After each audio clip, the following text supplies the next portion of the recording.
সবার জন্য একটা সারপ্রাইজ আছে। তুমি পরিবার নিয়ে এনেছো? তোমাদের পরিবারের থেকেও এটা বেশি ভালো। সে কি?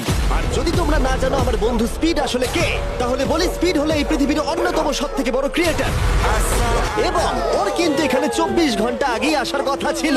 যাই হোক, স্পিডের প্লেন অবশেষে ল্যান্ড করেছে। ও অদ্ভুতভাবে লেট করেছে। আর আমি তোমাদেরকে অপশন দিতে চাইবো, যদি তোমরা ওকে অ্যালাউ করতে চাও আর কোনো একজন ক্রিয়েটরের বদলে ওর সাথে খেলতে চাও, অথবা তোমরা চাইলে ওকে আবার সোজা বাড়ি পাঠিয়ে দিতে পারো। এটা তোমাদের উপরে নির্ভর করছে। আমাদের সবার এটা নিয়ে একটুখানি চিন্তা করা উচিত। মানে না, এটা ঠিক নয়।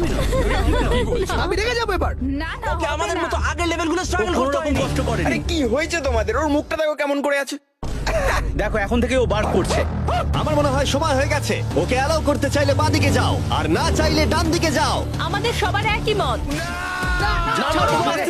আরে আমি তো বুঝতেই পারছি না যে এখানে এসব কি হচ্ছে। ঠিক আছে, এটাই ফাইনাল। স্পিড, ওরা তোমাকে এখানে চায় না। ঠিক আছে, এটাই হয়তো শেষ দেখা নয়।